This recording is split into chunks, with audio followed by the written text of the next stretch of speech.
Good day, listeners and viewers. Welcome to this edition of the Pure Sex Radio program. We're so glad to have you with us. My name is Jonathan, and I have a new friend on the line with me today. I've got Barb Winters from hopefulmom.net. And so, Barb, welcome to the program. Thanks, Jonathan. I'm so blessed to be here with you today. Yeah, it's kind of going to be I almost said an exciting topic. I know that telling some of your story will not necessarily feel exciting, but the reason I say that is I think there are so many parents, not just moms out there, that are going to resonate with a lot of what you're going to share in your story about how you've navigated some things in this world of parenting. Sure. That I think is going to be helpful for our listeners. So why don't you share just kind of your story of how you got into this space of trying to provide help and hope to, especially to moms out there that are maybe wondering how to deal with the discovery of maybe porn that their children are struggling with, or maybe even trying to prevent those kinds of encounters that their kids could have with porn. Sure, I'd love to share my story. So my story starts about 5 or 6 years ago. My husband and I had just moved to Florida with our 2 youngest kiddos, and we moved here because he's a pastor. We were about to plant a church, and we were going for a walk. My husband and I, we were just taking in the new surroundings, sunny Florida, woohoo. And we came around the corner, and we're about to cross the busy street to get to our house when we saw our son standing in our yard, and he was hysterical. He was jumping up and down. He was crying. He was motioning to us. I mean, it was traumatizing to me. And as we stood there waiting for the traffic to pass, both of us were just wondering what in the world could be causing this. Is our daughter lying in a pool of blood?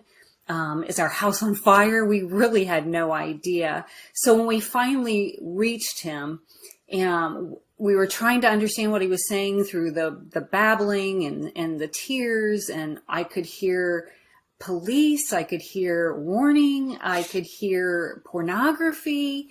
And when I finally pieced together all of what he was trying to say to me, my husband was like, I don't get it. What's he saying? And I had to turn to him and say, he's been watching pornography.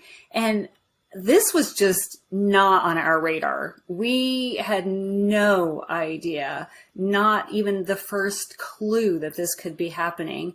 And the odd part for me is, the sun was shining, the grass was green, there were flowers blooming, and, yet this horrible traumatic event was happening in my life. And I just remember it as a pivotal moment in my life. It's the day that my mom life took a different trajectory. So we were blessed that he actually told us. And later we were really thankful that he knew to come to us, because I know a lot of kids don't go to their parents. It was a bogus warning on his phone. Somebody had hacked into him, found out he was watching porn, and they were bribing him to send money. And I know some kids would have just sent the money, but he was scared, and thankfully he came to us.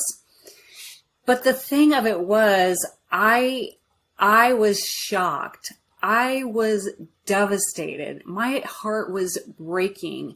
I felt guilty.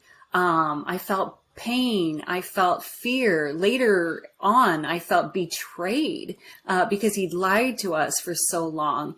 And it was a long process for us. We did put some things in place at the time. We added filters and we added a few rules. We thought we'd taken care of it, but a year and a half later, when he had just turned 16, he came back to us and said he was still highly involved. And he was ready at that point to take care of this issue in his life. He had been to a youth group where the youth pastor told them how pornography had ruined his family home. And at that point, there was just a light bulb that went off in his head that, oh, this can ruin my life. And he wanted at that point to change and to get rid of this, what had become an addiction for him. So, but through all that, I felt so alone. I had nobody to turn to. It's not like I could turn to my best friend and be like, hey, my son watches porn. How about yours? It's just not something we talk about. And so as I was researching, as I was figuring some of this out, I learned how pervasive it was. I learned that 93% of boys and 62% of girls see porn before they're 18. And I was like, why aren't we talking about this? Why don't parents know about it? So I wanted to be that mom. I'm like, we need to talk. Well, let me ask you about, I'm curious, and I'm sure some of our listeners are curious too. So Sure. Let's talk about kind of that, not only that initial discovery, on the lawn, but also kind of what did those 18 months or almost 2 years look like between that initial discovery and those conversations that you and your husband had, or you and your son had? What was going on there? Like, how were you trying to approach it at that point in terms of the kinds of conversations you were having with your husband Sure. and the kinds of conversations you were having with your son? Fantastic question. Because, everybody wants to know, what do you do when you find this out? We put some filters in place. We didn't put enough. We didn't know about a Wi-Fi router filter. We I had a few panic moments, if you will, where I was yanking things out of the wall and throwing things in drawers. That probably is not the best way to handle it. Frankly, he lied to us. So how we handled it probably didn't match the severity of what was really going on. And we monitored him. So one of the things we did was we said you can no longer have your phone in your bedroom. And, now I think, why did I ever let phones in bedrooms? But, a lot of parents do. And I can't go back and beat myself up over it. But we had him put it on the counter at night, on the kitchen counter. Well, when he came back to us those 18 months later, he said he was getting up in the middle of the night and taking the phone off the counter. And even though there was a filter on it, he was getting around the filter by going through social media apps. And so, yeah, it's a great question, because unfortunately we can't block everything. So even later, when we added more parameters, we put more filters on and we did more with the parental controls, we at some point had to just trust him that he wanted to change. As far as conversations with my husband, I think he became sort of my lifeline. Like when I was struggling and just weeping and thinking, oh my gosh, I have ruined my son, because that is what I thought, that I had ruined him.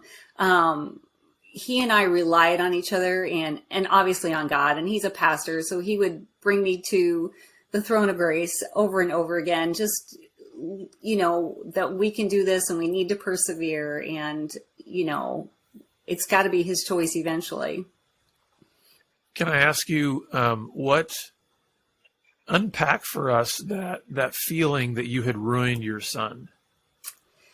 Well, I'm a homeschool mom, and, there's all kinds of guilt and blame for the fact that I was sort of in charge of his upbringing, and I was the one that was with him all the time. And so I felt as if I should have known. I felt as if I should have done more research. I should have known. He was accessing pornography on his little iPod that he had in his pants pocket all the time. I literally had no idea that thing accessed the internet. I didn't know you could watch videos on it. I thought it was just for listening. So I just felt guilty that I didn't know all these things. And, like, have you ever seen this? The L, the loser? Oh, yeah. So I have like that capital L on my forehead. Like, I am the biggest loser that there ever is. And I'm a really bad mom. And this is all my fault. A lot of going to God, a lot of figuring out where does the fault lie. And truthfully, trying to figure out even what I thought of my son, because it kind of messed up my relationship with him for a while too. Hmm. So how important do you think it is, kind of looking back on that season of life for you? How important do you think that it is that when a parent discovers this, or a parent realizes, hey, there have been things that have been going on behind my back that I didn't know about? How important do you think it is for a parent to realize at that time that there is no such thing as a perfect parent? Like, just to be able to recognize that you can't have all the answers, you can't make every perfect decision, you can't know everything. Right. How important is that in combating a lot of the shame Yeah. that you were experiencing? It's vital. It's vital. I am a perfectionist by nature, and so I constantly look at things in light of I haven't hit the mark, and so having to reprogram even my own thought process of, yes, I want to strive to be an excellent parent, but there is no such thing as a perfect parent. Going to God and seeking his forgiveness for my part, but then letting go of the part that actually is not mine. So understanding that, yeah, there were a few things that I could have done differently, but other people played a part in this. And not just my son who made the decision, but there were other people involved. And quite frankly, eventually I came around to understanding that the pornography industry in general plays a huge part of this, and society, who says it's okay, plays a huge part in this. So being able to let go of what is not mine is very vital. And also, I think just buying into the lie that if you were a perfect parent, your child would be perfect. Right. My mom, when I was going through all of my own recovery issues and everything, it's like a light bulb dawned on her one day where she realized, oh my goodness, God is literally the perfect parent, and look at how screwed up his kids are, Yes. And so it was like this massive just shame just started coming off of her, like, oh my goodness, even if I had been perfect, Right. there's no guarantee that my kids would have been perfect. So you mentioned that you really started kind of doing a lot of research. Tell us where that was leading you, and then what kind of effect that had when the second time that your son came out and said, I'm really actually ready for help. Yeah. Well, the research, there's so many things going through my head as you asked that question, but the first thing that was vital for me was to understand that my son was not the monster that I thought he was, because our relationship was, I mean, he'd probably tell a different story, but because, I tried not to affect it too much, but it was hard for me to even look at him, because I grew up in an era that said that people who watch pornography are perverted and monstrous and shady characters. So when I learned that the pornography industry has this stronghold and that their brains are not completely formed yet, so there's this brain science where the prefrontal cortex is not completely formed, and when the pull that the pornography has and how the pornography industry targets our kids. When I learned all that, and in conjunction with remembering that he actually asked someone to show him these photos the first time, and that person should have said, no way. And they showed him the photos.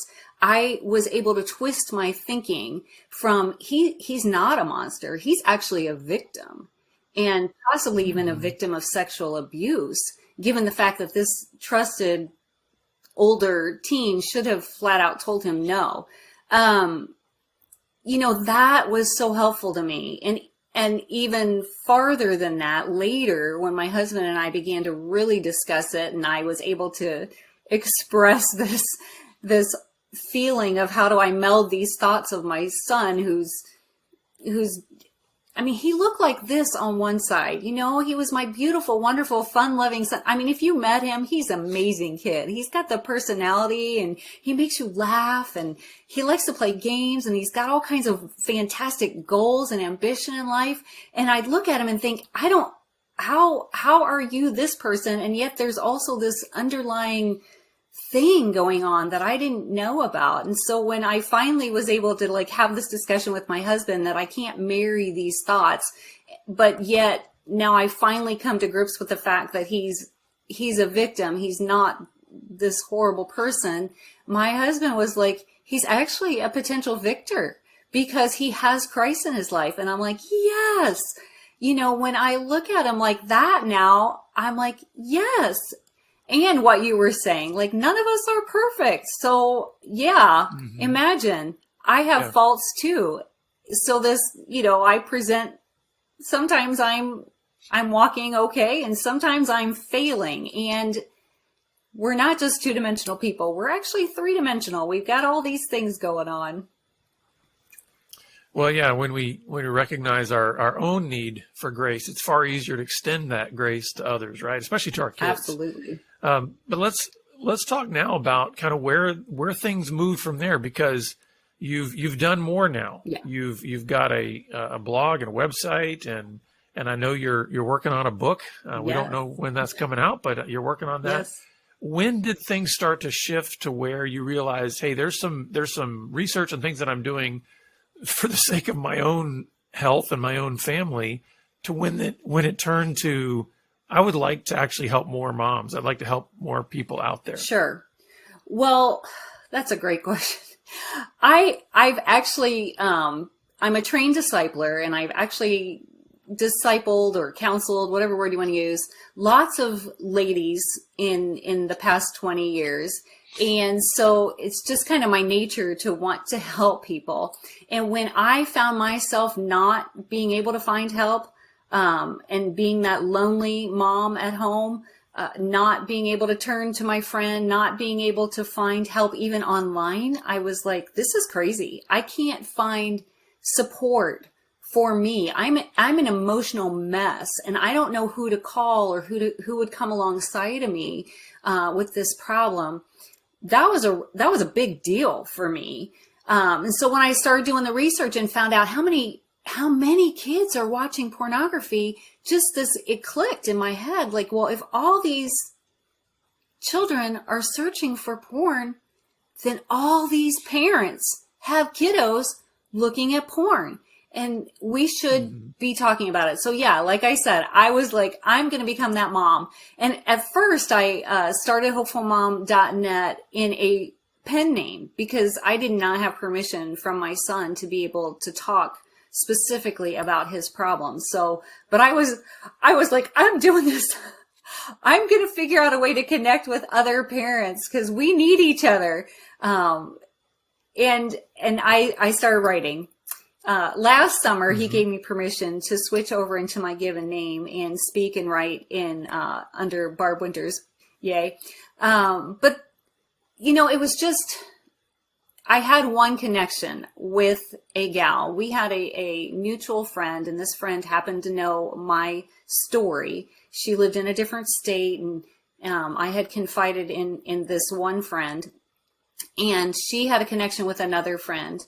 And she called me and said, will you talk with her? And I had to sort of break my rule of not talking openly with anybody in my own name. And I called her. And when I heard her voice and what I heard everything that I had felt that first time. And I just said to her, you are not a bad mom. And I could hear the relief, you know, at the other end of the phone. And I thought, this is what we need to be doing. We need to be reaching out to each other and saying, this does not define you. You're not a bad mom. You know, this is not all your fault. You're going to be okay. You're going to come out the other end. So I started. Yeah. Well, let's talk about that. Some of the things that you have learned, and now that you're trying to teach other moms, what are some key elements or key principles that you try to instill in other moms who are facing similar challenges that you faced with your son?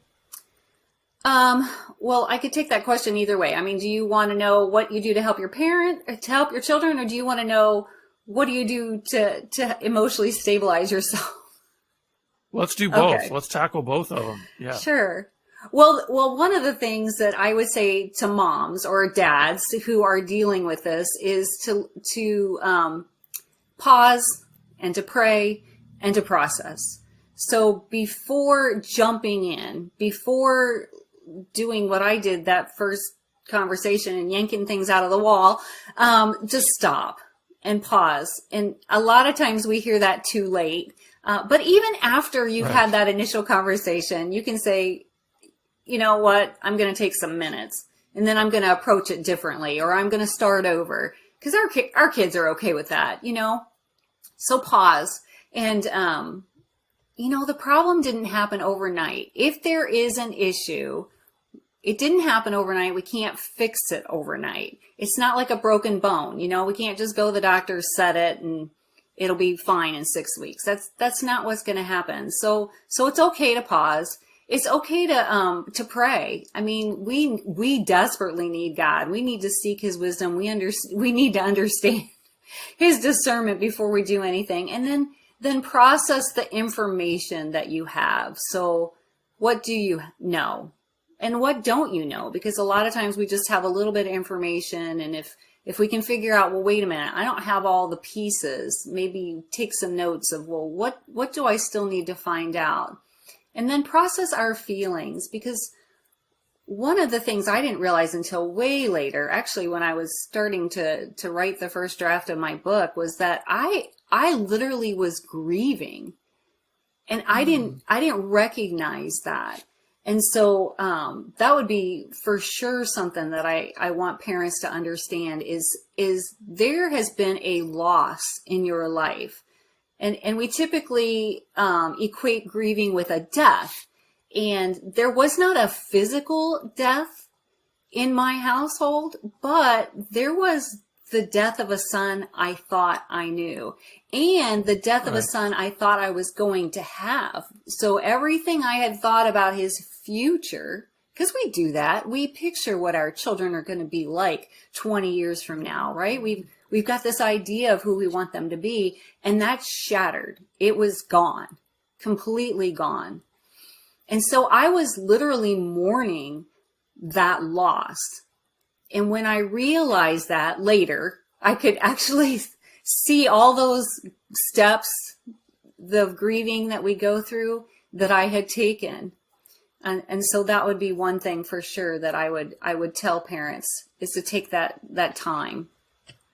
Yeah, and I think it's even okay in that processing to get outside help. Sometimes a counselor can be helpful in that, because just to trying to figure that out all on your own can be really challenging, especially because of what you said in terms of how the grief will strike a person. We're not always thinking clearly or even processing clearly when we're in that grief. And so sometimes having some objective people in your life and folks that will hold that in confidence are really important to that processing as well. So now what can parents do then with their child to kind of help in that process after, hey, they've discovered this or they've realized this? It's one thing for them to, pause, pray, and process for themselves. Now they have to deal with the situation. Right. So we need to open that line of communication. Well, first we need to add filter. Not first. I mean, I don't know what order you do all this in. It's easier to add filters on. If you haven't done that already, it's a must. I mean, we're in a day and age where I don't even think that should be questioned anymore. Filters on the Wi-Fi, filters on all the devices, and we use Covenant Eyes. We have used Disney on our router. We now have a Griffin. All the parental controls. So these are all musts.